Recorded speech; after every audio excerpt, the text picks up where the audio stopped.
Guys, jadi cerita tentang kerjaan dulu ya. Dari 1 tahun yang lalu kan aku udah dipanggil part time di perusahaan ini.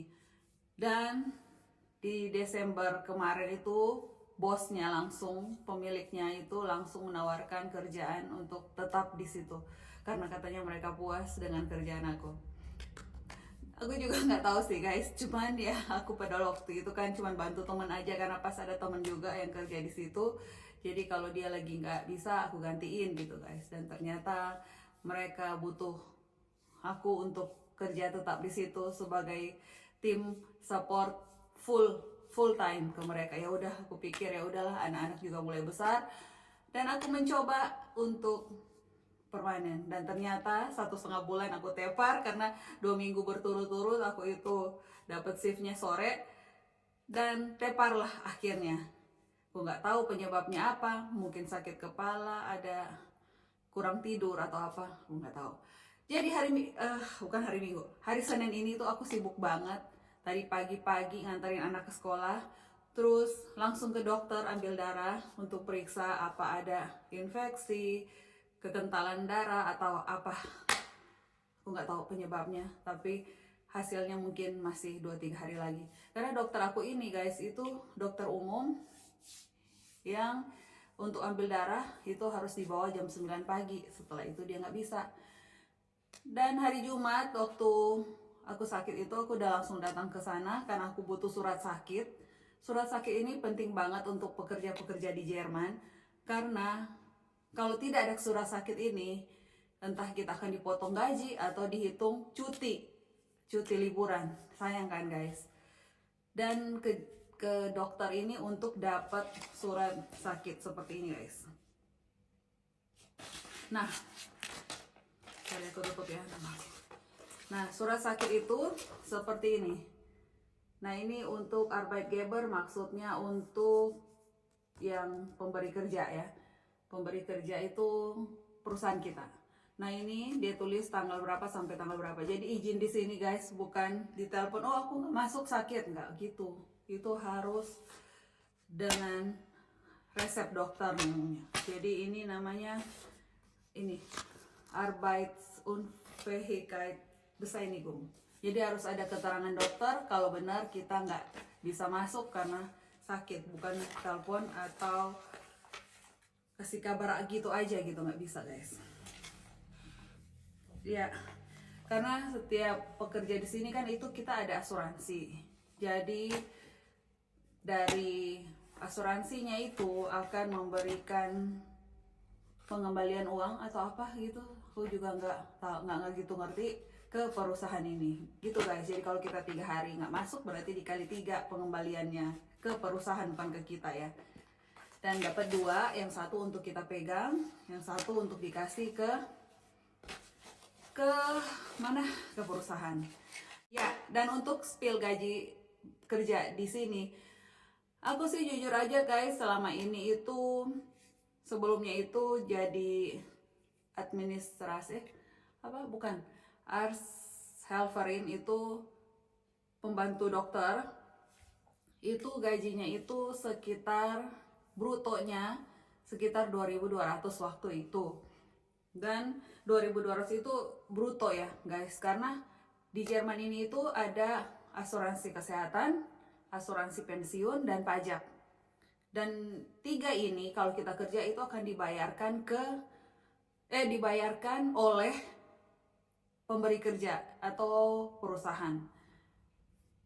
Jadi kita terimanya netonya itu bervariasi dari 1.500 sampai 1.300, tergantung lagi dengan kelas pajak. Kita ada kelas pajak 1 sampai 5.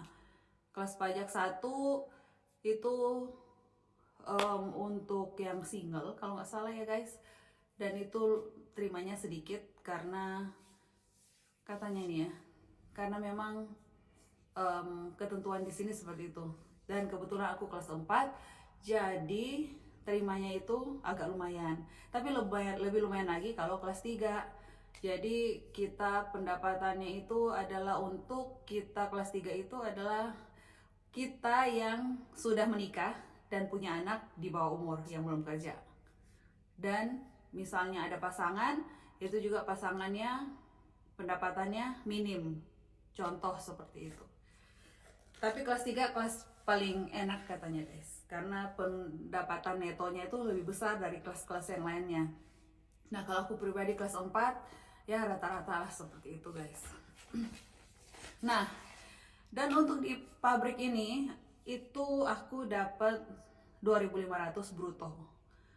Dan karena aku kelas 4 itu sekitar 1.700 sampai 1.800 netonya, sekitar segitu guys. Aku nggak tahu di pabrik yang lain karena aku baru 2 tempat kerja ini selama ini di Jerman. Jadi menurut aku di Jerman ini untuk perhitungan berapanya kita dapat itu rata-rata sama, cuma bedain kelas pajak aja guys.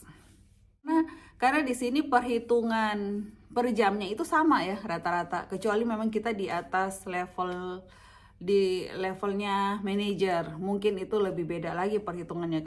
Tapi kalau bukan manajer aku rasa semua sama perhitungannya.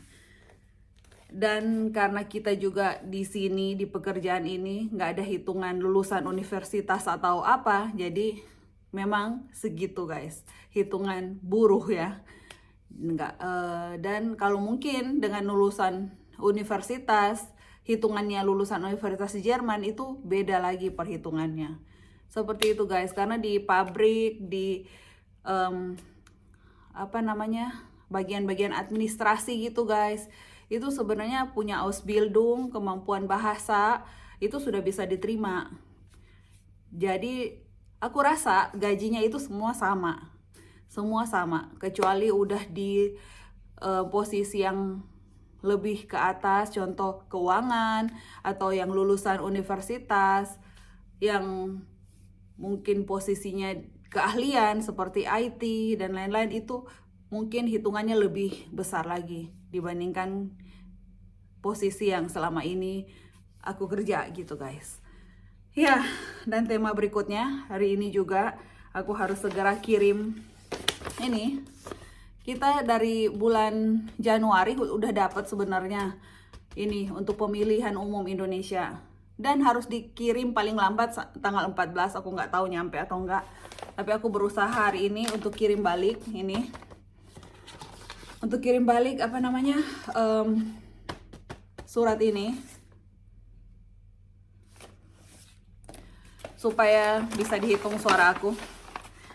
Nah, dan ternyata di sini sudah ditulis tidak bisa dipublikasikan apa pilihan kita karena ini sangat rahasia. Jadi hati-hati guys yang udah terima, hati-hati jangan lupa baca, ini sudah ada ketentuannya.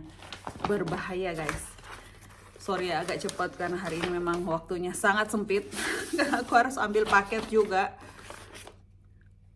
Dan kita dapat dua macam amplop, ini untuk pemilihan presiden dan ini pemilihan anggota DPR. Dan jujur aku nggak tahu yang mana anggota DPR-nya, nggak kenal, dan ini juga nggak, dan ini udah pasti tahu ya siapa, cuman jujur aja aku bingung guys, karena walaupun presidennya siapapun kita tetap harus kerja cari uang untuk makan kita sendiri. Jadi nggak ada gunanya guys ribut-ribut soal ini, soal siapa presidennya. Ada anak sama orang tua ribut, orang tua sama anak, suami istri berantem cuman karena pilihan yang berbeda. Ingat guys, siapapun presidennya, kalian harus tetap menjalankan hidup kalian secara normal. Udahlah. Dan ini ternyata di dalam amplop itu ada ketentuan nyoblosnya, dan harus fotokopi KTP kita juga harus dimasukin.